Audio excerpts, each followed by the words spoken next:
Deitha, how we doing? Welcome to podcast number 22. Normally I would say I hope you've had a good week, and by the time you hear this, you would have had a good week hopefully, but 'tis a bit weird for me this week because I can't record it as I normally do, perhaps on the Friday, so I'm actually recording this on the Tuesday, so my week's only just begun really, but bit of a funny one, but I hope you're all well. I didn't have a bad weekend, really. I did work all day Saturday. Sunday, I had to get a run in, and Beth was going to meet up with a couple of her mates from over Lanreth, Polperro way. So I got her to drop me off at Racecourse, just outside Bodmin. So I run down through Bodmin, ended up coming down the Camel Trail to Guineaport. Had to make up a little bit then, but time I got back home, I'd done me 11 miles. So all went well there, and the week's been fairly busy as usual as we've started the week. But I did think of Father on Monday, as one of the funerals we conducted was of one of his old schoolmates. So that brought back some memories there. It was lovely talking to some of the family there as well. So all was well. But I wasn't too sure really what I was going to talk about this week. I haven't got a lot of time. I've just come in now. What's it now? 'Tis 9:30 in the evening. I'm recording this. I've just done a 4-mile run, and I thought, well, what shall I talk about? And then I did think one of the funerals that we're actually arranging at the moment, we are hoping to get a trike hearse down from up country, and that gave me the idea that perhaps this week I talk about all the different types of hearses that are used on funerals these days. Back years ago, when I started with Father, hearses were all pretty much the same, really. You had your traditional hearses, and perhaps in some smaller places like here in Cornwall, if you didn't conduct enough funerals to have a proper hearse, you had a converted estate car, which is the hearse that we first had, that we bought off Rodney and Elaine Williams, which I think I mentioned at the time was a lovely Ford Consul, a lovely vehicle, but that was a converted estate car with a proper deck and everything put in. And it was a few years later before we got our first proper hearse-shaped hearse, as I would call it, which was based on the P100 pickup, a Ford. And I always wish I kept that one, actually. That was quite a unique vehicle. And then over the years since then, we've changed. We've had Vauxhalls, we had a Rover. And then after that, I think, well, when we moved out of the chapel, we did change then to the Jags. So we've got 2 Jaguar hearses, 2 Jaguar limos at the moment. But sadly, that's going to be changing soon because Jaguar itself are stopping making the XJs and the XFs. So we're changing a hearse again, hopefully September, October time. So it's looking like we will be going to Mercedes now. A lot of people think that you just go to a kind of car showroom sort of thing and the hearses are made there. But we actually deal with coach builders, and what they have to do is go and actually buy the saloon cars from the dealers and then take it back to their factories and then basically strip it right down, take out all the electrics and everything, all the seats obviously, cut it in half and then put in bits of the bodywork. So for the limousines, they put in extra row of seats. And obviously for the hearses, they put on, I don't know if it's fiberglass, I'm not too sure, but they do put on the shell, over the top and make it longer. The company we deal with, they're replacing their Jaguars as well as doing the Mercedes. The Jags, they replace them with Bentleys, and I think they start at about £300,000 each. So I don't think we'll be getting one of they. Another hearse that is used a fair bit over the country, which I did mention in a podcast a week or two ago, is the horse-drawn hearse. So if you want to hear a bit more about that, if you didn't hear it, I think it is in one of the last couple of podcasts. I lose track, to be honest. But so we still use the horses a bit. But then after that, the rest of the hearses I think I'm going to talk about are fairly new, really, to the world of funerals. As some of you might know, I'm a keen motorcyclist, so one of my favourite types of hearse is the motorcycle sidecar hearse. Quite a few years ago now, there was a vicar, Reverend Paul Sinclair. He was up country, and he actually came up with the idea of the motorcycle sidecar hearse, and he was quite clever, really. He got the patent to it, so that's how he did have the only fleet of these throughout the country. He's sadly passed away now, but his wife's still carrying on with the firm, and we've used them several times over the years, and I say the fleet is quite impressive. To give you an example, I mean, they got the Triumph Thunderbird, the Triumph Speed Triple, and also they've got the Triumph Bonneville. They got a Harley Davidson, I think it is the Road King, Suzuki Hayabusa, and then they've got the trike as well. So tis whatever type of biker you are, there's definitely one that would suit your choice. So the one thing with these hearses, obviously they come down from up country, so they haven't really got any idea of the routes or anything. So we always lead them on the day so we know the timings and that. So I always try, I would say 9 times out of 10, I will always lead the procession on my motorbike, and then followed by the hearse behind, and then the family. And quite often you also get family and friends as well riding bikes along too, and 'tis a fantastic sight and can be quite a noise as well. Well, I say that most of the time. We did the funeral of a dear friend of ours, a policeman in Bodmin, a year or two ago now. The last 12, 18 months, time goes so quickly. And obviously he was into his bikes and that as well. So we had a load of bikes on that cortege as well. And the one thing I did notice, I think most of the riders there were police as well, or retired police. And I don't think there was one illegal exhaust, and all the number plates were the correct size and everything. So that was quite remarkable, really. I say 9 times out of 10, I do lead the procession. We did have another funeral in Bodmin recently, last, again, 12, 18 months, a dear old family friend. And it was Saturday morning, and it was persistently raining, honestly. And I looked out the window, and I have to admit, I jibbed.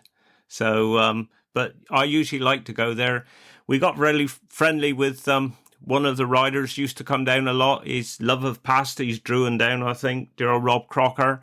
I don't think he's with the firm there anymore, but quite often he would be the one riding the motorbikes on the funerals. And what he would do, he would come down, perhaps have an early start in the morning, and say our funeral would be at Glyn Valley. He'd bring the motorbike and sidecar down in a van, and he'd park that one in the crematorium car park, and then he'd ride his bike over to us just in time for dinner, and also to give him time to just clean off the bike if it got dirty on the trip over, and then we would head off for the funeral. Another funeral I always will remember, where there was loads of bikes. 'Twas for somebody that I'd known all my life here in Wadebridge, and he was sadly killed on a motorbike, and his funeral was at Eglosale. And I think that day was the only day we've done a motorbike funeral where the vicar, the undertaker, and the gravedigger, we all turned up on motorbikes. I think JT had a bike, and obviously there was me, and Tim Cotton was the vicar at the time, and we all turned up on our bikes, which was something a bit special. Another funeral I do remember, and I'm going back a few decades now, to be honest. It was a funeral here in Wadebridge, and I think may have been before Glyn Valley opened, or not too sure. But we ended up down Penmount anyway for the committal, and I know the widower said to me, we just had the normal hearse and the normal cars and that, and he said, do you have any trouble, getting through the traffic and the roundabouts and everything? It was summertime. And I said, well, no, not really. I said, everybody's, quite respectful, really. He said, well, I got a couple of friends, he said, who are Hell's Angels. So he said, I'll get they to come along on the day, and they can go on ahead and stop all the traffic. So sure enough, on the day, they turned up 2 fully patched up Hell's Angels, and they went ahead of us. So every time we got to a junction or a roundabout, they controlled the traffic. And I tell you what, 'twas a sight to behold. There was no messing with they, and it was fantastic, really. And we got down to Penn Mount with no problem at all. As I said, hopefully in the next week or two we will be having a trike hearse. There used to be a shorter trike hearse actually that we have used before. For a dear friend of ours, her husband suddenly passed away, and it was the time when Father's dementia was starting to creep in a little bit, and he jumped on the trike outside of our place. We was at Bridgend at the time, and Lindsay, the widow, I said, I'm sorry about that. She said, no, hang on, I got to take a photo. And she took a fantastic fantastic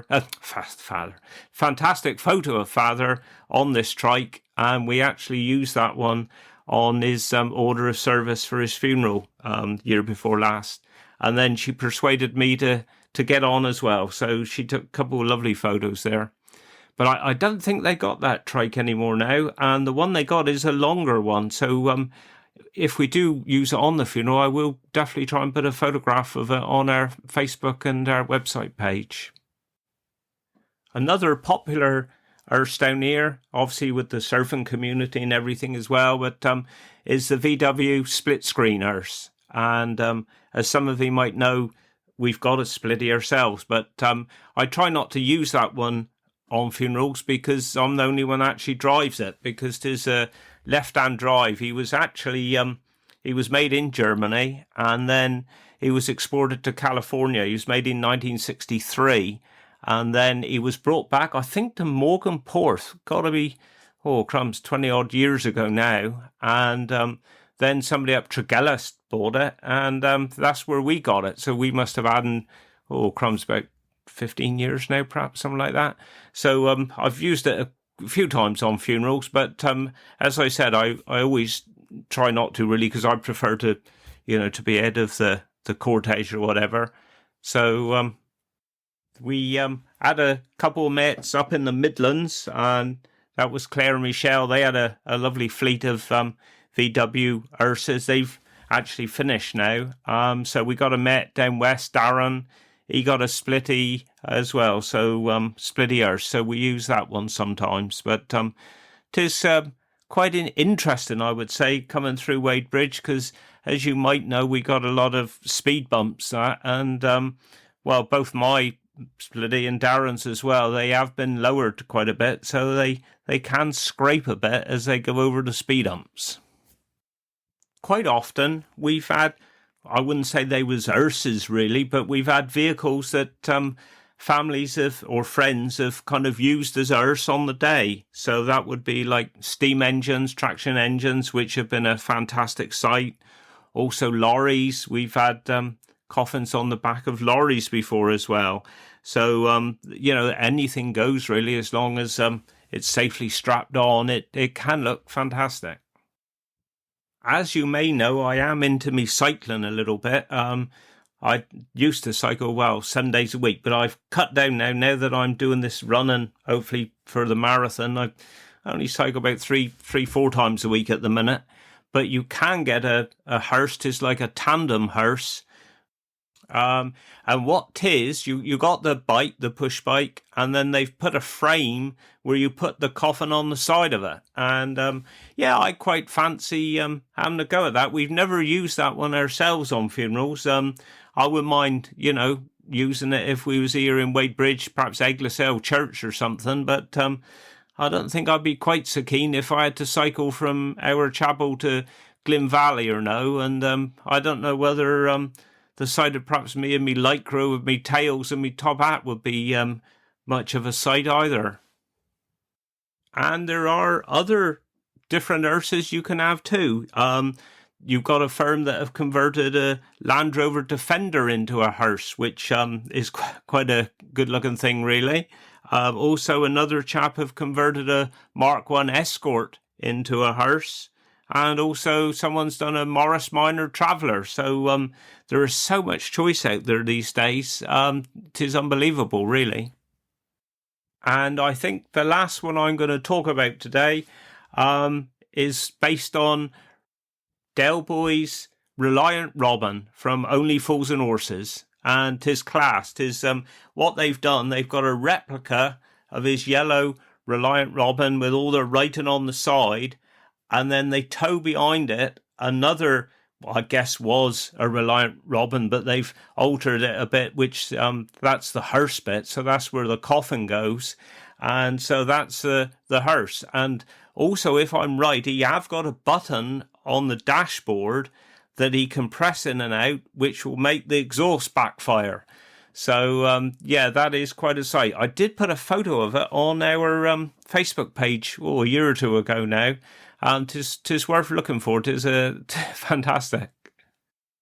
So I think that'll be it for this week. I was thinking what word I would do for the week, and I thought, seeing I've talked about motorbikes and push bikes a bit of that this week, I thought I'd go for the Cornish word for bike, which is doo-rahs.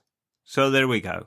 Well, I hope you have a good weekend, and I'll speak to you again next week, and wish you well. Do Guinness.